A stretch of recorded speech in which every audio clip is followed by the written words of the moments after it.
हमारे गांव में एक पुरानी कहानी है, जंगल के खजाने की। यह कहानी पीढ़ियों से सुनाई जा रही है और हर बार इसे सुनने वाले के दिल में एक नई उम्मीद जगती है। कहते हैं कि यह खजाना सिर्फ सोने और चांदी का नहीं, बल्कि ज्ञान और रहस्यों का भी भंडार है।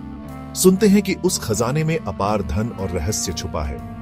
यह खजाना एक जादुई जंगल के बीचों बीच छुपा हुआ है, जहां तक पहुंचने के लिए कई कठिनाइयों का सामना करना पड़ता है। इस खजाने की खोज में कई लोग गए, लेकिन बहुत कम ही वापस लौटे। अर्जुन, एक निडर और जिज्ञासु लड़का जिसने बचपन से ही इस कहानी को सुना था, हमेशा से इस खजाने को खोजने का सपना देखता था। उसकी आंखों में एक चमक थी और दिल में एक अटूट विश्वास कि वह इस खजाने को खोज निकालेगा। इस खजाने को खोजने का फैसला करता है। एक दिन उसने अपने साहस को जुटाया और जंगल की ओर चल पड़ा।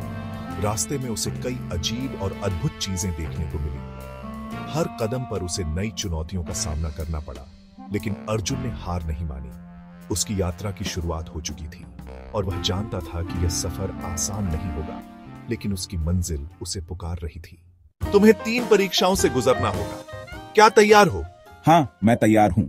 बस धैर्य रखो, सब ठीक होगा। तीसरी परीक्षा बुद्धिमानी। जो बांटने से बढ़ता है वह क्या है? ज्ञान। साधु मुस्कुराता है। साधु अर्जुन को खजाना सौंपता है। अर्जुन संदूक खोलता है और उसकी आंखें चमक उठती है। ये तो किताबें और औजार हैं। मुझे लगा था कि इसमें सोना, चांदी या हीरे होंगे। असली खजाना यही है। ये किताबें और औजार तुम्हें ज्ञान और कौशल देंगे, जो किसी भी धन से अधिक मूल्यवान है। साधु की बात सुनकर अर्जुन समझ गया कि असली खजाना बाहरी चीजों में नहीं, बल्कि ज्ञान और कौशल में है। अर्जुन गांव लौटता है, लोगों को सिखाता है और उनकी मदद करता है। वह अपने अनुभवों और ज्ञान को साझा करता है, जिससे गांव के लोग नई चीजें सीखते हैं और अपने जीवन को बेहतर बनाते हैं। अर्जुन का मानना है कि शिक्षा और ज्ञान ही समाज को आगे बढ़ा सकते हैं। वह बच्चों को पढ़ाई के महत्व के बारे में बताता है और उन्हें प्रेरित करता है कि वे अपने सपनों को पूरा करें। अर्जुन की मेहनत और समर्पण से गांव में एक नई ऊर्जा और उत्साह का संचार होता है। ज्ञान ही असली खजाना है।